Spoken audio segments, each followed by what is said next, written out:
Hello friends, स्वागत है आप सभी लोगों का हमारे चैनल क्विक स्टडी में। मैं कमल बेस्ट। इस वीडियो के माध्यम से दोस्तों आपके यहाँ पर कराऊंगा आर्मी टेक्निकल एनए का फिजिक्स का पार्ट नंबर 19।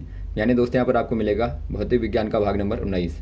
इससे पहले दोस्तों आपको 18 भाग कराए जा चुके हैं, जहाँ पर आपने महत्वपूर्ण क्वेश्चन को देखा। तो आज भी दोस्तों यहाँ पर आप खास क्वेश्चन को देखेंगे। आराम से आप टॉपिक को देखें शुरू से लेकर आखिर तक, और जो भी क्वेश्चन यहाँ पर मिलते हैं दोस्तों, आप सारे क्वेश्चन को लगातार नोट करते रहेंगे। तो देखिए, शुरू करते हैं। कॉपी और पेन आप निकाल लेंगे। पहला क्वेश्चन दोस्तों आपको दिखता है, निम्न में से कौन एक अदिश राशि है। यानी कि आपको बताना है which one is an scalar quantity. दोस्तों यहाँ पर देखिए, यदि आप बात करते हैं फिजिकल क्वांटिटीज़ की दोस्तों, यदि आप बात करें फिजिकल क्वांटिटीज़, तो ये दो प्रकार की होती हैं। यानी कि जो भौतिक राशियाँ होती हैं दोस्तों, मेनली भौतिक राशियाँ दो प्रकार की होती हैं।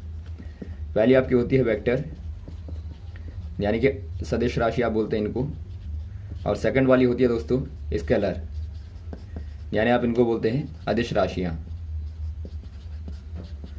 यहाँ पे देखिए दोस्तों, जो आपकी वेक्टर क्वांटिटीज होती हैं, इनके लिए आपको मैग्नीट्यूड यानी कि प्रमाण, और आपको डायरेक्शन चाहिए होती है। डायरेक्शन यानी कि दोस्तों आपको दिशा यहाँ बतानी पड़ती है। और यदि आप बात करें दोस्तों स्केलर वाली क्वांटिटीज़ की, तो यहाँ पर केवल आपको मैग्नीट्यूड ही बताना पड़ता है, यानी आपको यहाँ पे केवल प्रमाण बताना पड़ता है। तो यहाँ पे दोनों में अंतर आपने समझ लिया। तो यहाँ पर आपको बताना है दोस्तों स्केलर, यदि आपको बताना है तो आपको क्या देखना पड़ेगा, जिनमें दोस्तों आपको डायरेक्शन की आवश्यकता ना हो। तो यहाँ पे देखिए, पहला आपको मास दिया है दोस्तों। यदि आप मास की बात करें, यानी कि द्रव्यमान आपको दिया है, तो मास में दोस्तों आपको डायरेक्शन नहीं चाहिए होता है। यानी मास क्या हो जाएगा दोस्तों, एक प्रकार से मास यहाँ पे एक प्रकार से स्केलर क्वांटिटी हो जाएगी, यानी कि अदिश राशि हो जाएगी। नेक्स्ट आपको दिखता है दोस्तों वेट यानी कि दोस्तों भार।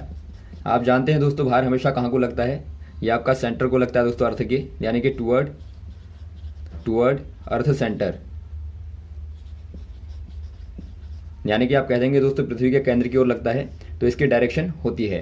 तो यहाँ पर आप कह देंगे जो वेट होता है दोस्तों, एक प्रकार से क्या होता है, वेक्टर क्वांटिटी होती है। वैसे आपको नेक्स्ट वाला दिया है एक्सेलरेशन, यानी कि आपको त्वरण दिया है। यदि आप बात करें दोस्तों एक्सेलरेशन की बात करें, यानी कि त्वरण की बात करें, तो त्वरण क्या होता है दोस्तों, त्वरण आप लिखते हैं ए बराबर चेंज इन वेलोसिटी, यानी कि वेग में परिवर्तन की दर को आप क्या बोलते हैं, त्वरण बोलते हैं। तो ये भी दोस्तों क्या होता है, एक प्रकार से वेक्टर क्वांटिटी होती है, यानी कि सदिश राशि होती है। और वैसे आपको फोर्स दिया है, यानी कि आपको बल दिया है, तो फोर्स बराबर क्या होता है, यानी बल बराबर होता है दोस्तों एफ बराबर आप लिखते हैं एम ए। तो यहाँ भी आप देखते हैं दोस्तों, बल यहाँ पर हमेशा ही बल के लिए आपको दिशा को बताना पड़ता है। अलग अलग प्रकार के जो बल होते हैं दोस्तों, उनकी अलग अलग डायरेक्शन होती है। यदि आप नॉर्मली फोर्स की बात करें, तो ये दोस्तों आपका मोशन के टुवर्ड में डायरेक्शन होती है। तो यहाँ पर आप कह देंगे दोस्तों ऑप्शन नंबर ए वाला आपका यहाँ पे स्केलर क्वांटिटी हो जाएगी, यानी कि द्रव्यमान क्या होता है, अदिश राशि होता है। अगला क्वेश्चन देखिए दोस्तों, समान प्रकार के अणुओं के बीच लगने वाला बल कहलाता है। यानी आपको बताना है force of attraction between same type of molecule is called. यहाँ पे देखिए दोस्तों, आपको बताना वाला फोर्स जो कि सेम टाइप ऑफ मॉलिक्यूल के बीच में लगता है, यानी कि आपको बताना है attraction force applied between same molecules. यानी कि दोस्तों आप समान अणुओं के बीच की बात करें, मान लीजिए यहाँ पर दोनों अणु आपने लिए वाटर के, तो इनके बीच में जो फोर्स लगेगा दोस्तों, यानी दोनों के बीच में जो बल लगेगा, वो कौन सा वाला होगा आपको बताना है। ये आपका दोस्तों कहलाता है कोहेसिव फोर्स कहलाता है, या फिर आप कहते हैं दोस्तों इसको ससंजक बल। तो यहाँ पर आपको दिखता है, देखिए पहला वाला दिखता है कोहेसिव फोर्स। और वैसे दोस्तों आपका एक होता है attraction force applied between different molecules. Example के तौर पर दोस्तों आप यहाँ पे ले सकते हैं, मान लीजिए यहाँ पर आपने एक को वाटर का लिया और दूसरे वाले को दोस्तों आप मान लीजिए ग्लास का ले लें, यानी आप कांच को ले लें दोस्तों। तो दोनों के बीच में जो फोर्स लगेगा, जो आकर्षण बल लगेगा, इसको दोस्तों आप क्या कहते हैं, अधेसिव फोर्स कहते हैं, अधेसिव फोर्स कहते हैं, या फिर आप कह सकते हैं दोस्तों आसंजक बल। तो यहाँ पर आपको ध्यान देना है, जो आपने देखा होगा दोस्तों, पानी जो ग्लास की सतह में ऊपर की ओर आता है, तो वहाँ पे वही रीज़न होता है। आपने ग्लास में देखा होगा, यदि आप पानी को देखें दोस्तों, तो इस प्रकार की शेप बनाता है, और यदि आप मरकरी को देखें तो वहाँ पर आप देखते हैं इस प्रकार का शेप बनाता है। तो यहाँ पर क्या रीज़न होता है दोस्तों, यहाँ पर जो आपका ससंजक बल होता है यानी कि कोहेसिव फोर्स होता है वो ज़्यादा होता है मरकरी में, और जबकि वाटर में दोस्तों क्या होता है वो कम होता है आसंजक से यानी कि अधेसिव से कम होता है। तो इसीलिए दोस्तों आपको यहाँ पे ऐसा वाला शेप दिखता है और यहाँ पे ये वाला शेप दिखता है। तो यहाँ पर आप कौन से वाले में टिक कर देंगे, ऑप्शन नंबर ए वाले में। अगला क्वेश्चन देखिए दोस्तों, पौधों में पानी डैडेस के कारण ऊपर चढ़ता है, यानी कि आपको बताना है water rise in plant due to. यहाँ पे देखिए दोस्तों, आपने प्लांट्स में देखा होगा जो वाटर होता है जो मेनली जड़ों की तरह एब्जॉर्ब होता है, तो ये दोस्तों कहाँ जाता है, पौधे के सारे भागों में जाता है। तो कौन सी वाली मेथड के द्वारा जाता है आपको बताना है, यानी आपको बताना है दोस्तों वाटर राइज इन प्लांट्स, यानी पौधों में दोस्तों जो पानी चढ़ता है उसका क्या रीज़न होता है आपको बताना है। ये रीज़न आपका होता है दोस्तों कैपिलरी एक्शन, यानी आप कह देंगे कैपिलरी एक्शन जो होता है दोस्तों, यानी आप इसको नॉर्मली कहते हैं केशकत्व। केशकत्व के अंदर क्या होता है दोस्तों, आपने देखा होगा बहुत ही पतली केशनली होती है, बहुत ही हल्की रेडियस की। तो यहाँ पे दोस्तों जो पानी होता है लगातार ऊपर की ओर चढ़ता है। ये रीज़न भी दोस्तों कौन सा वाला होता है, ये आपका वही वाला होता है जो आपने अधेसिव और कोहेसिव फोर्स को पढ़ा था। तो ये दोस्तों एक प्रकार से अधेसिव फोर्स का ही रीज़न होता है, क्योंकि पानी ऊपर की ओर यहाँ पे चिपकता जाता है यहाँ पे दूसरे वाले मॉलिक्यूल से और ऊपर की ओर चढ़ता जाता है। तो इससे क्या होता है दोस्तों, इससे पानी ऊपर की ओर चढ़ता जाता है। तो यहाँ पर आप कह देंगे दोस्तों ये कहलाता है कैपिलरी एक्शन, यानी कि केशकत्व आप कह देंगे। ऑप्शन नंबर आपका सी वाला हो जाएगा। अगला क्वेश्चन देखिए दोस्तों, लोहे की गेंद पारे में रखी गई है, गेंद डैडेस करेगी, क्या करेगी दोस्तों, यहाँ पर आपको बताना है an iron ball placed in mercury ball is. यदि आप दोस्तों यहाँ पर कोई मरकरी का लिक्विड ले लें, यहाँ पर आपने लिया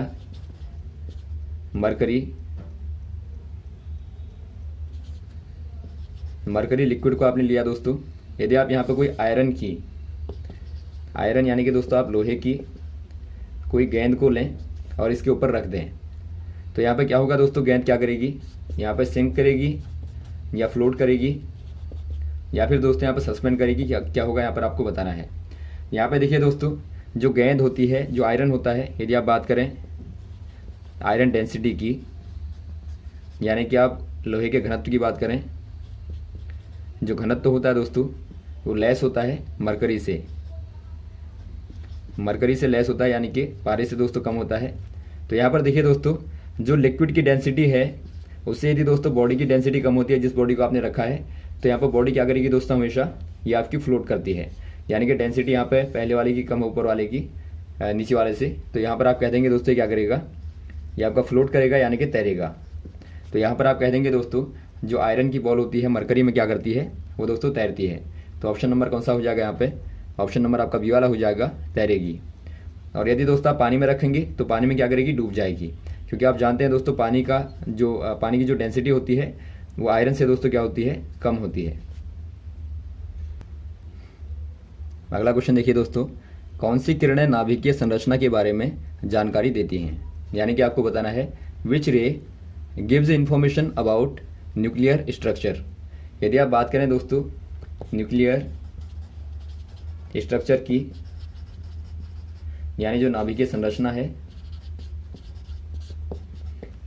इसके बारे में दोस्तों कौन इन्फॉर्मेशन देता है, इनमें से कौन सी वाली रेज यहाँ पे इन्फॉर्मेशन देंगी, ये आपको बताना है। पहला दोस्तों आपको एक्सरे दिया है।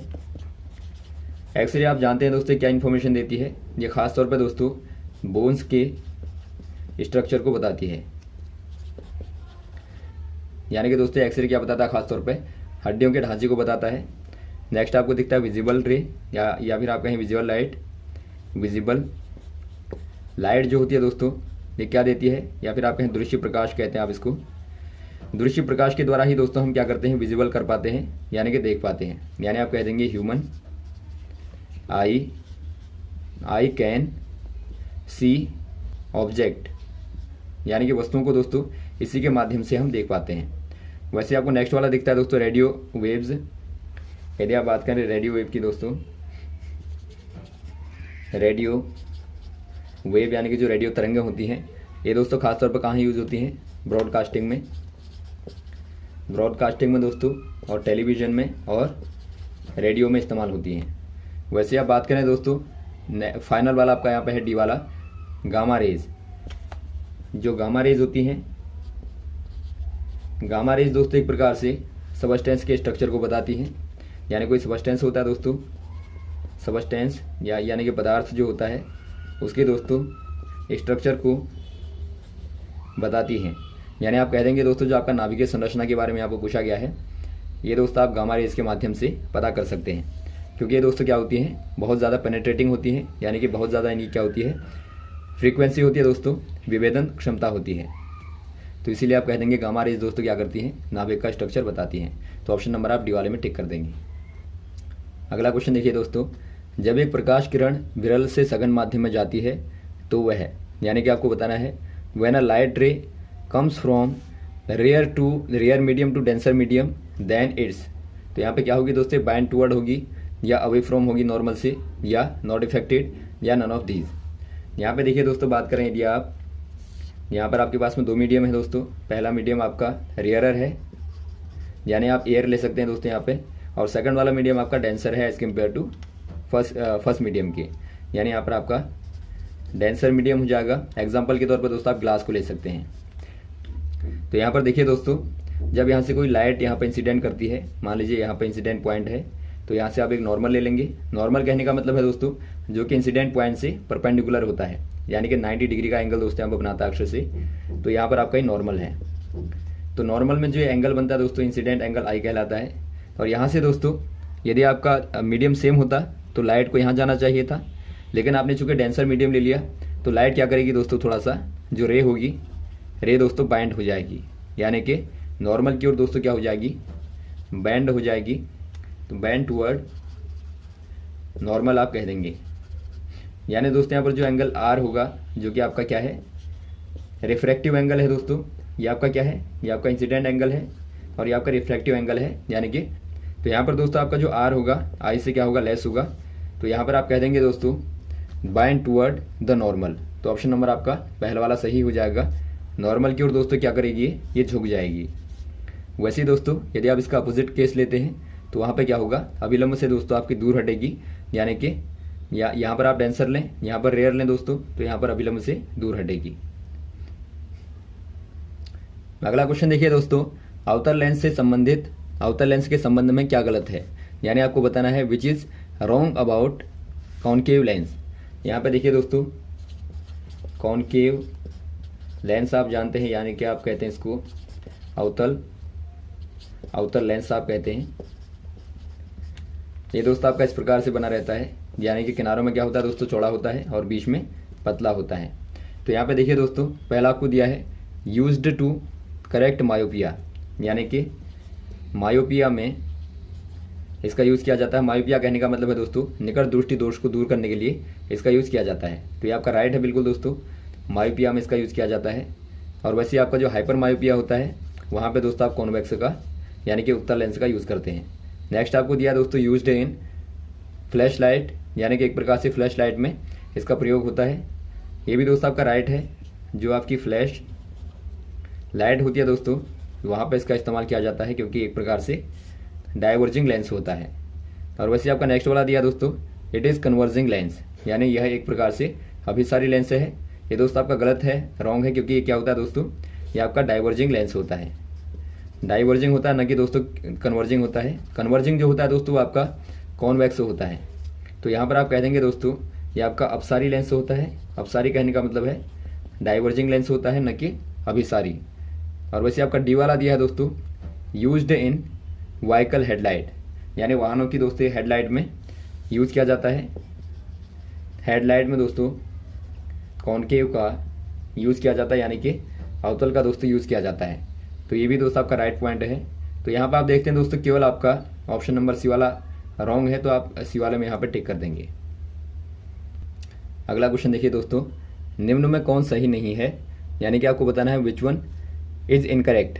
पहला आपको दिया दोस्तों mirror reflect to light rays, यानी कि दर्पण प्रकाश को परावर्तित करता है। यह आपका राइट है दोस्तों। जो मिरर होता है एक तरफ से पॉलिश होता है, यानी कि आप एक फेस को दोस्तों यदि आप पॉलिश कर दें लेंस के तो यहाँ पर क्या बनता है, मिरर बनता है। और मिरर क्या करता है दोस्तों, हमेशा ही लाइट को क्या करता है, रिफ्लेक्ट करता है। रिफ्लेक्ट करता है यानी कि परावर्तित करता है। सेकंड वाला आपको दिया दोस्तों lens refract to light rays, यानी कि लेंस प्रकाश को अपवर्तित करता है। ये भी आपका राइट है दोस्तों। यदि आप लेंस को ले लें, माना यहाँ पर आपने कॉन्वेक्स लेंस को लिया, तो ये क्या करता है दोस्तों, हमेशा लाइट को क्या करता है, ये आपका दोस्तों रिफ्रैक्ट करता है, यानी कि अपवर्तित करता है।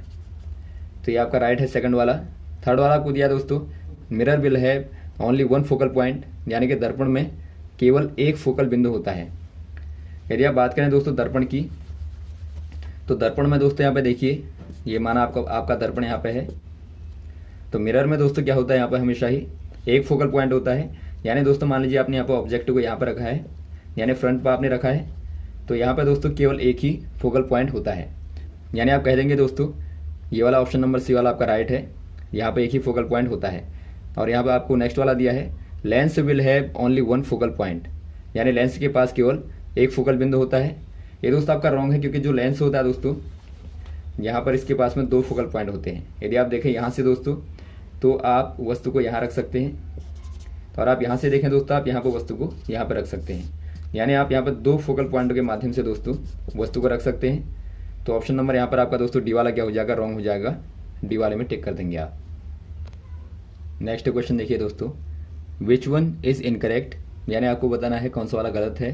पहला आपको दिया दोस्तों, fuse wire made up of lead plus 10, यानी जो फ्यूज वायर होती हैं दोस्तों, यदि आप बात करें फ्यूज वायर की, यानी जो फ्यूज तार होते हैं वो दोस्तों किससे बने होते हैं, ये हमेशा ही दोस्तों लेड और टिन के बने होते हैं।